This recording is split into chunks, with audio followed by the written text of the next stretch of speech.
Kutiba alaykum. Kutiba alaykum, it has been made obligatory on you, it has been prescribed for you, إِذَا حَضَرَ أَحَدَكُمُ الْمَوْتِ, when death approaches one of you. حَضَرَ, حَضَرَ, حضور, to be present. And we have done this word earlier as well, إِذَا حَضَرَ يَعْقُوبَ الْمَوْتِ, when death approached Yaqub alayhi salam. So when death approaches one of you, meaning the signs of death are quite obvious. It's quite obvious that the person is going to die now. You know, it happens sometimes that a person is seriously ill, he is hospitalized for months, and the doctors say that the cancer has spread all over, there is no way that any treatment is going to help this person, so you might as well go home, take all the equipment and go home and basically wait for death. So it's obvious for that person that he's going to die now. Right? Likewise, a person could be in a situation where, let's say, under a building that has collapsed, and he knows that he has only a few moments to live, and there are other people who manage to escape, so he knows that he's not going to survive. And several people experience this, that they know that they're not going to live beyond a few moments, a few more days. And sometimes Allah extends their life for them, so they get a new life altogether.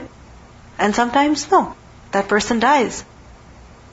So over here, إِذَا حَضَرَ أَحَدَكُمُ الْمَوْتِ, when death approaches one of you, meaning the signs of death are evident, the time of death is very near, a person is in maradul maut, then at that time, what is obligatory, what is mandatory, what is necessary, what should that dying person do? That إِن تَرَكَ خَيْرًا, if he left, meaning if he is leaving behind خَيْرًا, some wealth. تَرَكَ, تَرَكَ, تَرْك, to leave something. So if he is leaving behind خَيْرًا. خَيْر, خَيَرَ, what does خَيْر mean? What does خَيْر mean? Good. Right? خَيْر is good. But the word خَيْر is also used for wealth. It is also used for money. It is also used for property, wealth. Alright? And in the English language also we use the word goods. Right? Goods. For what? For stuff. For things. For wealth. And when the word khayr is used for wealth, then it doesn't mean just a little bit of wealth, but it means a lot of wealth. It doesn't mean just a few dollars, but a couple thousand. Okay? A couple million. This is khayr. This is why in the Qur'an we learn that وَإِنَّهُ لِحُبِّ الْخَيْرِ لَشَدِيدٌ, that indeed the human being is very intense, very strong in his love for a lot of wealth. That if the son of Adam were given a valley of gold, what would he want? Another one. He doesn't just want a little bit of gold, a valley full of gold, a lot of gold, a lot of wealth. So if the dying person is leaving behind wealth, not just a little bit, but a significant amount. A significant amount. Then what is obligatory on him? What is kutiba? What is written for him? What is decreed for him? That he has to make a al-wasiyyah. He has to make a will. Wasiyyah from the root letters, waw, sad, ya. And we have done this word earlier as well. Wasiyyah is to give an important instruction with a lot of emphasis. Something that's very important to you, you instruct that, you give that command, you emphasize it. And the word wasiyah is also used for a will, a bequest. Meaning, what a person instructs with regards to his wealth at his death, or before his death. That he says, after I die, my wealth, this is what should be done with it. My house, this is what should be done with it. Alright? But remember that wasiyah is not just with regards to a person's property. Wasiyah is also with regards to a person's family, a person's business, his work, his affairs, the things that he deals with. Likewise, wasiyah could also be with regards to one's family. That the father is dying, and he says, when I die, make sure that my daughter goes to this school and she studies over there. Save the money for her, whatever money, and make sure she studies in that school. He advises his son that make sure you get married to so-and-so, for example. The grandfather is dying, he's saying to his daughter-in-law, make sure you take care of my grandson, for example. Okay? So wasiyah is with regards to property, it's with regards to a person's affairs, and it can also be with regards to his family. Alright? But over here in this ayah, wasiyah is about what? Khayran, wealth. The money, the property that he is leaving behind. So the person before he dies, he should make a will. So that people are not lost after his death. Okay, he left this huge amount of wealth, what do we do with it? What are we supposed to do with it? Sometimes it happens that a person dies, there's no will, no testament that's present, and let's say the family, they take everything. And a share of it, a portion of it could also go to extended family, but they don't give anything to them. They say, the wife says, this is my husband's house, we used to live here, I'm going to continue living over here. I know that technically my husband's brother also has a share in it, but I'm not going to give anything to him because I'm living over here. So, a person should make a will. If he's leaving behind something that is significant, he should leave behind a will. In whose favor? In the favor of lil walidain, for the two parents, wal aqrabin, and the close relatives. Walidain, who are they? The mother and the father. And aqrabin, plural of aqrab, close relatives. Who does that include? The closest relatives to you. So your immediate family, like for example, your spouse, your children, your siblings. It may also include your uncles, your aunts, their children. It may also include your grandparents, your grandchildren, their spouses. Okay? So aqrabin are who? Closest relatives. Closest relatives to a person. So the dying person should make a will in the favor of the parents, and he should also make a will in the favor of the close relatives. And how should he make the will? Bil ma'roof, in the manner that is acceptable. Not that he says, give $10 to my son, and the rest of it should be given in charity. No, that doesn't make any sense. If you're making a will in the favor of someone, you should give them something that is of some value. Okay? So, bil ma'roof, in the manner that is appropriate, what is recognized in the law. Now with regards to this ayah was revealed before the laws of inheritance were revealed. The actual laws of inheritance, they are mentioned in Surah Al-Nisa. Okay, the laws of miras, where are they mentioned? In Surah Al-Nisa. And they were revealed after this ayah was revealed. In the laws of miras, all the shares have been specified. That in the case where the wife is alive, and their sons and their daughters, then such and such portion will go to the wife, and such portion will go to the daughter, and such portion will go to the son. All the shares have been specified in the Qur'an, in the Sunnah. This is the reason why some scholars say that this verse is abrogated. It is abrogated. Remember, naskh? Okay? So this is no more applicable. This was a command that was given initially. And later on, Allah subhanahu wa ta'ala revealed the laws of inheritance. So every person was given his share.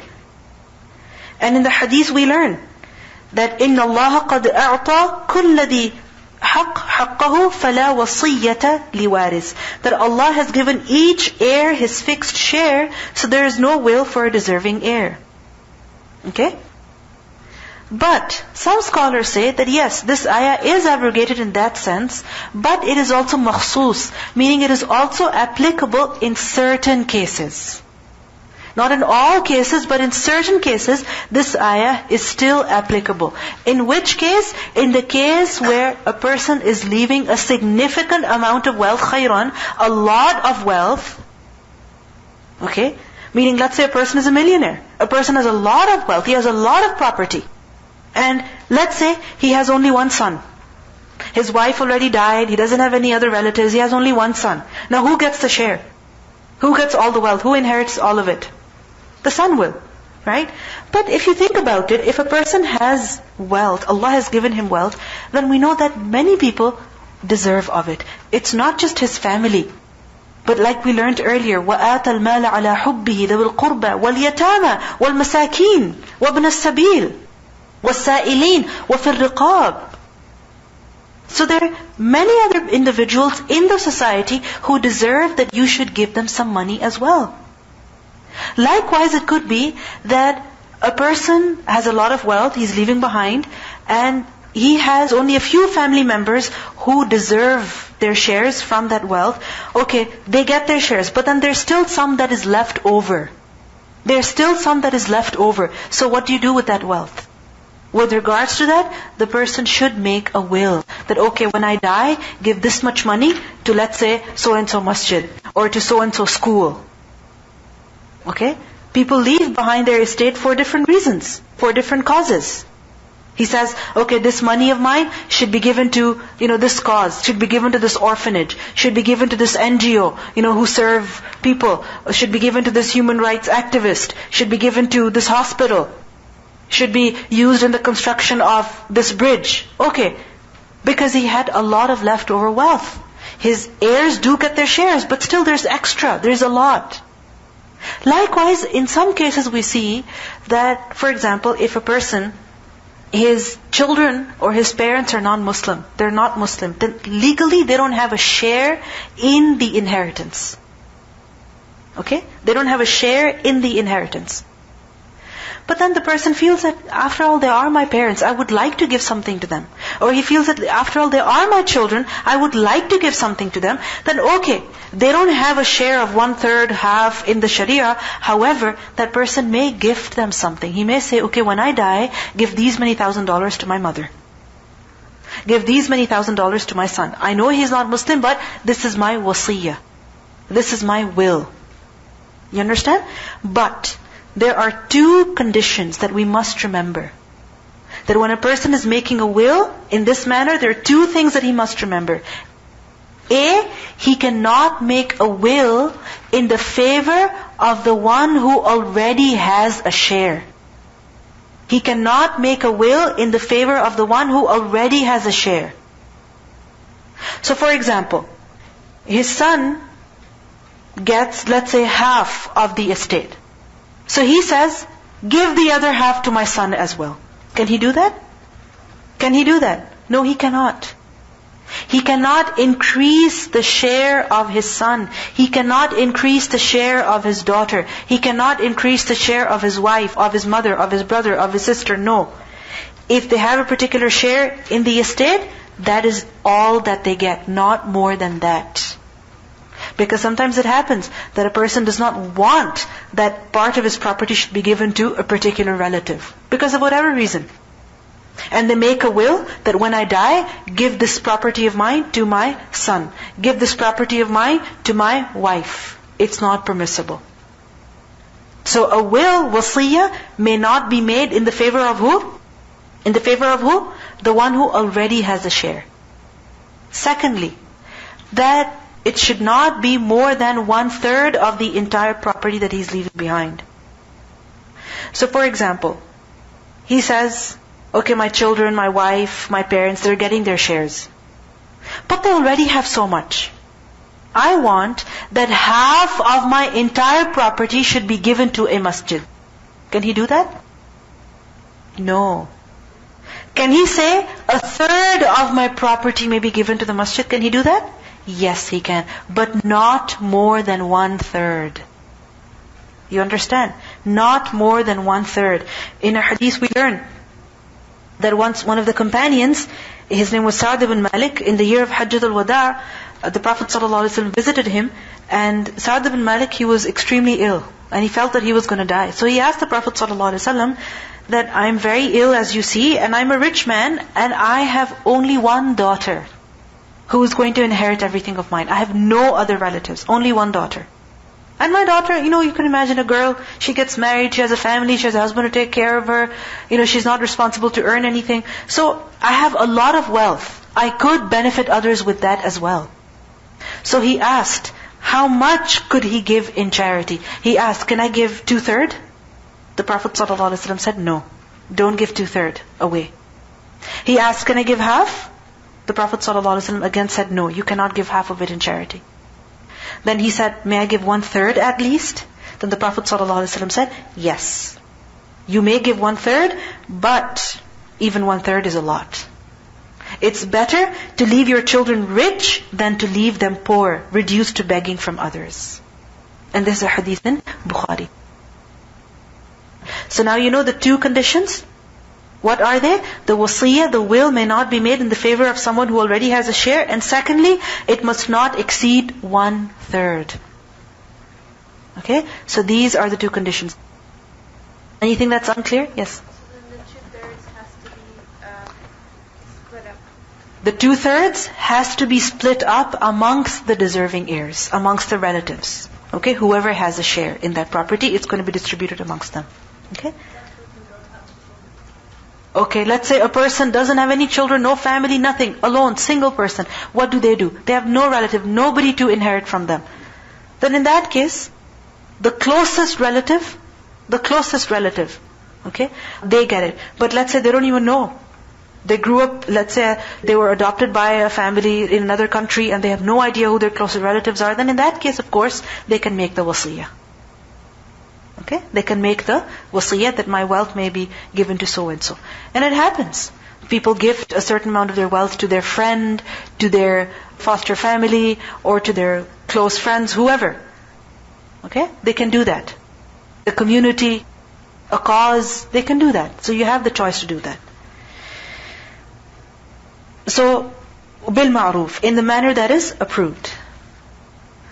And this, Allah subhanahu wa ta'ala says, is haqqan ala al-muttaqeen. Haqqan. What does haqq mean? Right. And over here it gives the meaning of an obligation. Meaning this is something that is incumbent, this is a duty on who? Those people who have taqwa. If a person has taqwa, then he must make his will properly, in the manner that is approved, in the manner that is appropriate, sharing the wealth with others as well, not just leaving everything for his family, but also being concerned about the rest of the community, but not exceeding the limits, giving everybody their right. This is the duty of who? Those people who have taqwa. Because if a person lives a very righteous life, but at the time of death he makes an unfair will, then this could waste all of his good deeds. If at the time of death he says, don't give my daughter anything because I don't like her, she disobeyed me, she married someone I don't like, I don't want any of my property to go to her, and he says all of my wealth should go to so and so, this is not right. A person may have performed many hajj, a person may have performed many umrah, he may have fasted many months of Ramadan, but a hadith tells us that a man might perform the works of righteous people for 70 years, but when he dictates a will, he commits injustice, and thus his works end with the worst of his deeds and he enters the hellfire.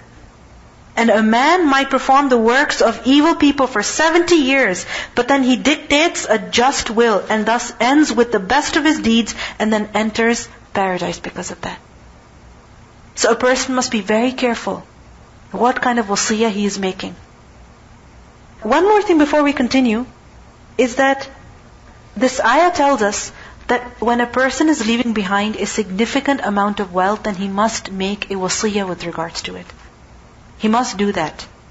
And we learn that Ibn Umar radiallahu anhu, he said, the Messenger of Allah sallallahu alaihi wasallam, he said, it is not permissible for any Muslim who has something to will to stay for 2 nights without having his last will and testament written and kept ready with him.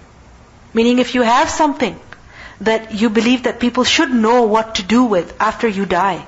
For example, you have a lot of wealth and you feel that people should know that a third of it or a little bit of it could be given to, in charity, could be given to a friend of yours, could be given to a distant relative of yours, could be given to an orphan. Or for example, you have a matter that you're dealing with. If you die, it's possible that people are completely lost. They don't know what to do about it. So such things you must have them written down. Because death can come at any time. Death can come at any time. Sometimes it happens that, for instance, parents, they have a certain amount of wealth, they have some property, they have money sitting in their accounts, or they have a business, and the children have no idea in whose name it is, where it is, who has rights over it. They have no clue. The wife has no clue. And if the husband dies, the father dies suddenly, the family is lost. That what's happening? They don't know what to do.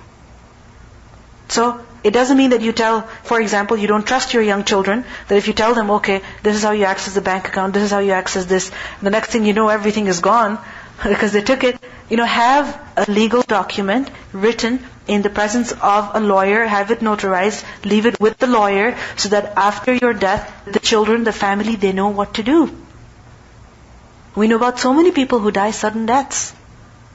And as a parent, as a family member, you are responsible for your children. So for example, you have little children, you must know that if you die, who's going to take care of them? Who will be responsible for them? Whose tarbiyah do you think they should take? Under whose guidance should they be raised up? So have these matters decided and recorded, because death can come at any time. And Ibn Umar radiallahu anhu said that ever since I heard the statement from the Messenger of Allah, no night has passed, but my will is kept ready with me. I have my will ready with me. Many times people remember their will when they're traveling, when they're going for Hajj. But even before that, we should have these matters written from before. فَمَنْ خَافَ مِن مُوصٍ. Now let's say a person makes a will, and he was unfair in that. He was biased in that. Let's say he said, all of my property should go to my son, because he doesn't want that any part of his property should go to his parents, or his brothers, or his nephews. So he says, everything of mine should go to my son. Or, because his son was disobedient, he says, all of my wealth should be given to so-and-so zoo in the city, to take care of all the animals. Okay, but what about his son? It's not fair. People do such things.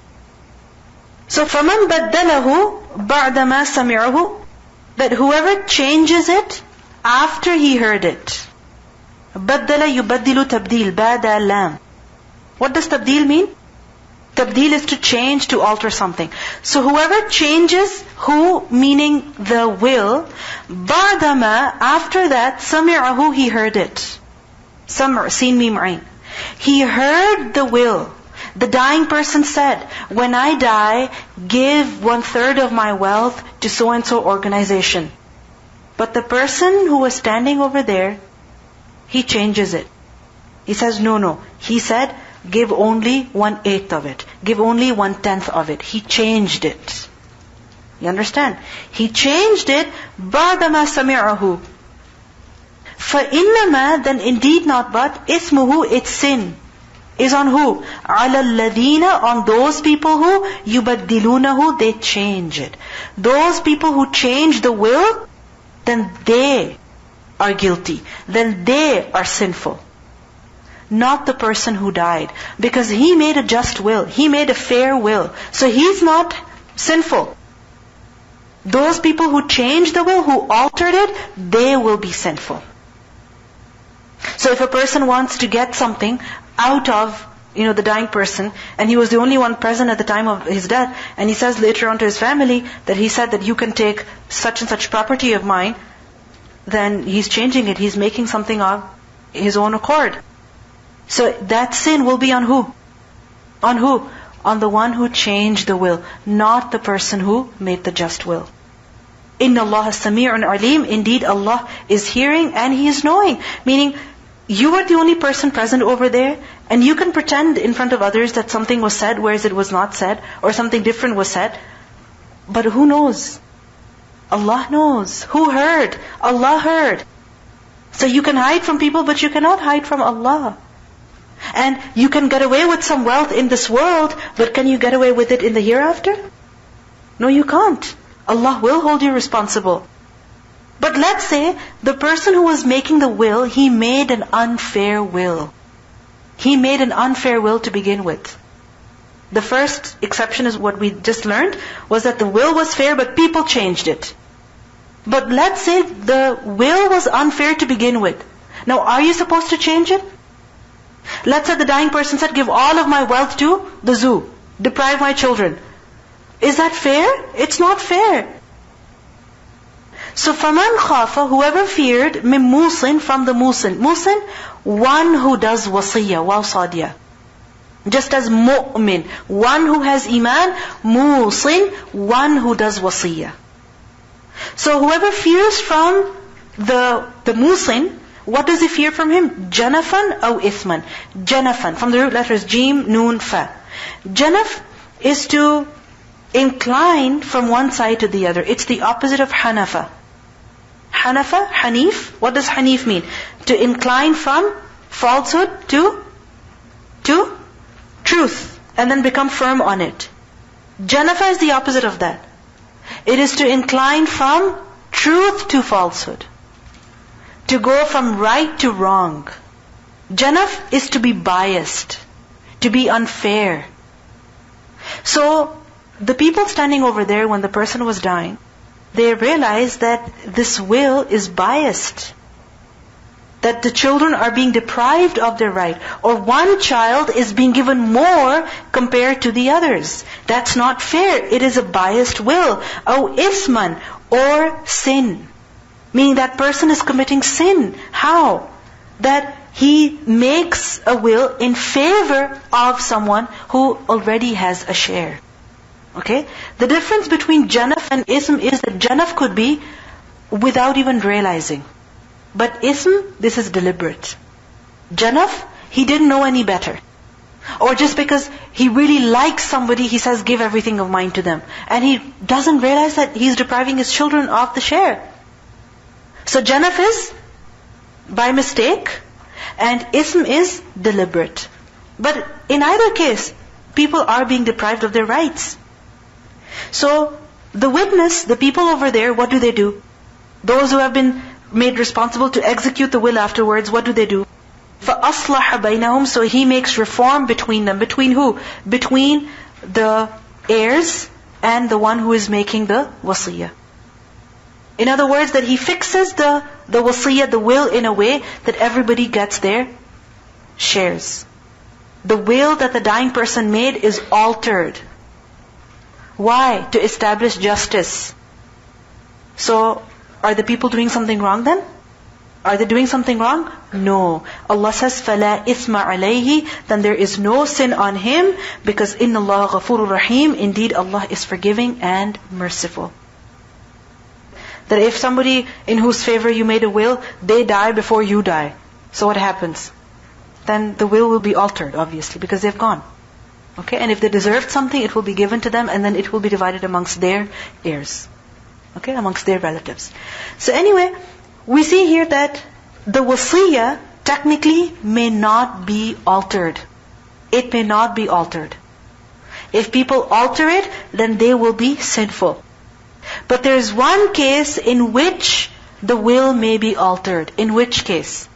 Where the will was unfair, it was biased, and it was, people were being deprived of their rights, then in that case the will may be altered, and those who change the will, those who alter it, they're not guilty, they're not doing anything wrong, because indeed Allah is forgiving and merciful.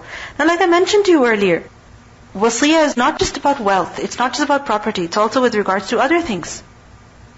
So for example, a father, he has a business and he loves his son, he wants his son to take over the business, but he knows, everybody knows that if that son takes over the business, then that's it, other relatives are not going to get anything. He's going to keep everything to himself. So should they let that go through? No, they should not. They should change it. Right? Likewise, if, let's say the grandfather said that my granddaughter should marry her cousin. Okay? Before he dies, he said that my granddaughter has to marry her cousin. But when she grows up, she's like, no, I don't want to marry him. And the people are like, no, this is what your grandfather said. Now you have to. It was his wasiyah, you have to. But she's like, no way, I can't marry him. I don't like that guy. So, should she be forced into it? No. Because it is her right to choose. It is a right that Allah has given to her to say yes or to say no. So the grandfather's will cannot force her. You understand? So, such alterations may be made when people's rights are being affected. When people are being treated in an unfair manner. Then there's no sin on them. Likewise, it's possible that a person makes a will that when I die, burn my body. People can say that. When I die, burn my body. And we know that as Muslims, we are supposed to bury the dead. So are you supposed to follow that wasiyah? No, you're not going to. Because this is ism, this is sin. Alright? Likewise, a person says, when I die, then have my body sent back home and bury me over there. Now the family members are like, you know what, if we use the money that he left behind to send his body back home, then we'll be left with nothing. And it's not necessary to send his body back home anyway. all of this land belongs to Allah. So you can basically be buried anywhere. So again, it may be altered and there's no harm in doing that. That's because it happens that the daughters get the money, parents invest in the dowry, and the rest of the money when the kids are died, they give it to the sons. Sometimes it happens that parents, what they do is that in their lives, they will say that when their daughter is getting married, that we are giving you whatever you want right now. Okay? So for example, we are giving you this set of jewelry, gold jewelry and diamond jewelry and all of that stuff, and when we die, you will have nothing. It's not fair. What you give in your life, that's a gift. It's a different thing. Okay? And after a person dies, then his property has to be distributed amongst the children according to their shares. But let's say there are parents and they see that their children need something. Let's say one son wants to buy a house, one girl, she wants to go to university and it costs a lot of money. Then they say that when we die, the money is going to be distributed amongst you anyway, we might as well distribute it amongst you right now. So they say, okay, the house will go in the name of the son, all this money goes in the name of the daughter. So when they die, then what will happen? That will be carried out. You understand? As long as the shares are fair, then that will be done. The shares should not be unfair, that the daughter is getting more and the son is getting less. No, it should not be the case. Okay? The shares must be fair. Now, what exactly the shares are, how much the daughter gets, how much the son gets, how much the husband gets, how much the wife gets, in the case of whoever's death, inshallah we will learn all about that later in Surah Al-Nisa. So, yes, you have a question? Okay, so if somebody distributes their wealth before they die amongst their heirs, and it is not a fair distribution, it is not a just distribution, is that correct? It's not correct. So, those people to whom the wealth has been given, they should distribute it fairly amongst themselves. So for example, the father distributed the wealth amongst the sons and the daughters, and the sons and the daughters later on when they learn the deen, they figure out, okay, this was an unfair distribution, it wasn't right. So they should figure out, okay, this was the total amount of wealth, this is what I should have received, this is what you should have received, so they should make the exchange. Okay? And this will be actually in the favor of their father. Because like we learned earlier, if the will is unfair, this could literally waste the good deeds of a person. All of them. So if you really love your father more than your wealth, then you should be concerned about distributing the wealth in a fair manner. Inshallah, we will conclude over here. Subhanakallahumma wa bihamdika nashhadu an la ilaha illa anta nastaghfiruka wa natubu ilayk. Assalamu'alaikum wa rahmatullahi wa barakatuh.